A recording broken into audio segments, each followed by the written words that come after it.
They were off-duty cops and military personnel. Firefighters.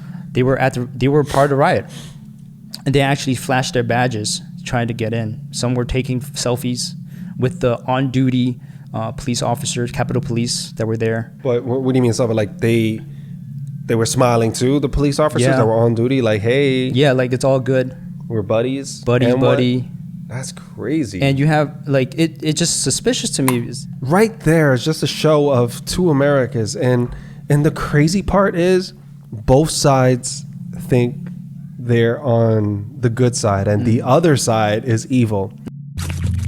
Lucky Boys Podcast. A few seconds into it, I'm like, whoa, wait, this isn't just a normal protest. Yeah, normal protest. Right, and then what looks like a riot, and then I see,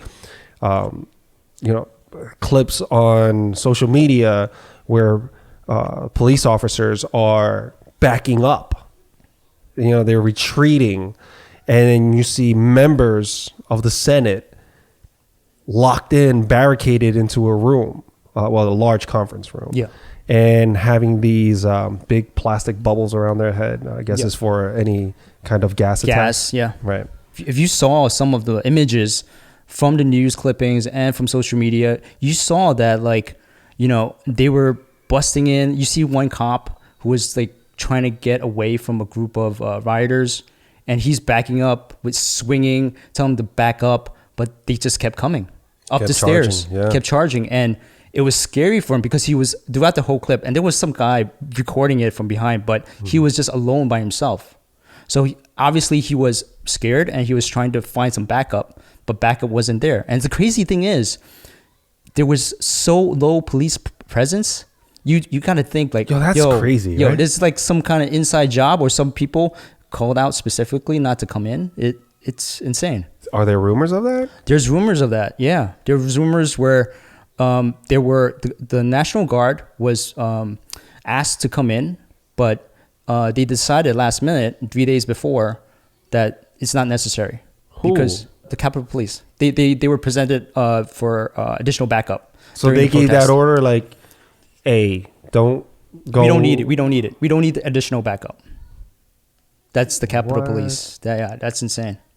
In addition, I mean, I've heard. Wait, is that a fact or is that just a rumor? Is that conspiracy? No. That's a fact. They denied additional bodies to protect or just guard the Capitol building. Why? Shouldn't that be investigated? It is being investigated. Is it? Yeah, it is being investigated. There's some gross negligence that happened where there weren't enough protection during the protests. I mean, there was more protests during the Black Lives Matter marches than it was here. Way Bro, more. Can you imagine if it was a BLM protest there? I think there will be more deaths. Without a doubt, more deaths, way more arrests, and it would have been instant arrests. And more aggressive policing. Bro, there would have been tanks. There'd be tanks, tear gas. Yo, it's insane, the double standard. In order, there was tear gas. Yeah. I mean, let's go back to the Black Lives Matters protest. They were prepared. They had police with militarized gear ready to stop any deterrence. When you have this, pro-Trump rally where you saw people wearing bulletproof vests, they were carrying weapons, they had IEDs planted. That's insane to me. That's scary. That is scary. Yeah, I heard there was like a van full of it.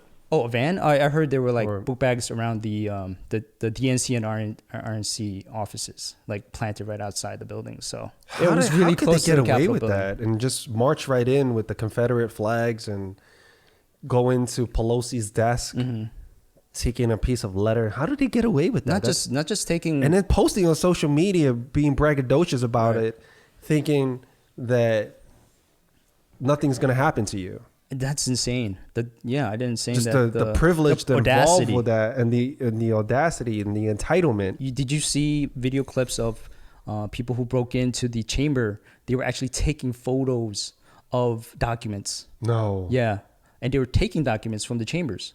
So you have to understand, like, what are they taking pictures of? What are they taking away from the chambers? Is it important to our democracy that this is happening? I'm curious to how this will play out. in regards to what measures will be taking into punishing the people who broke the law.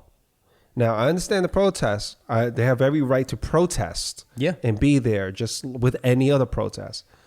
But then to break in somewhere, and considering where they broke in and how they broke in and the vicious attacks, I mean, didn't a police officer die?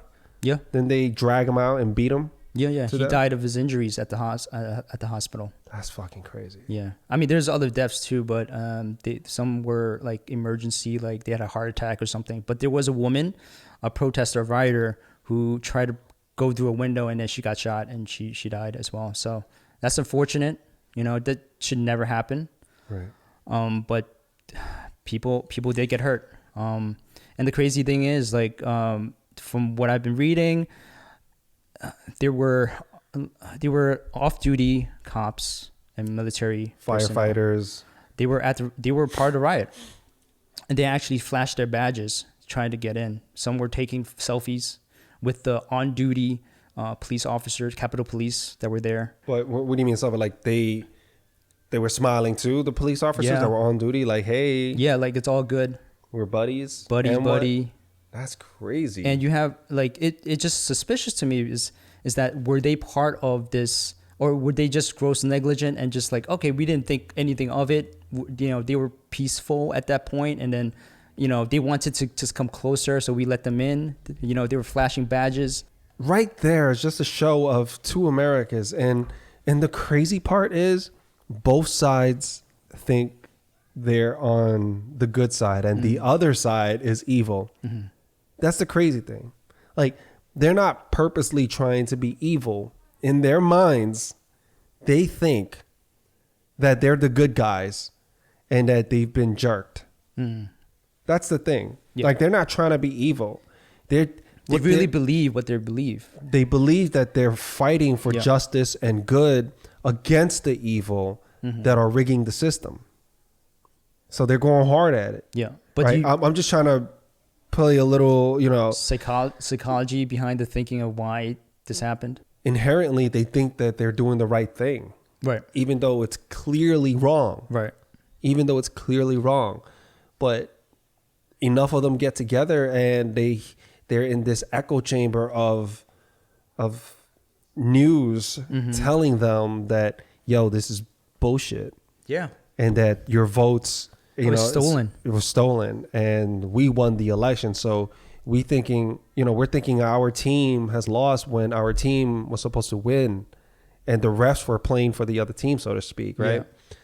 Yeah. And so they're gonna, this is their protest, but that would have been fine. Protesting is fine, but to take it to that level where they're just embarrassing the government, going in there as a show of force, like it has never been done before, terrorizing the place. This is the first insurrection in U.S. history. Killing a police officer? Yeah. That's wild.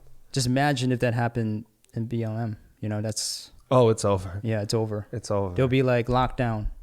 Total lockdown. Martial law in D.C.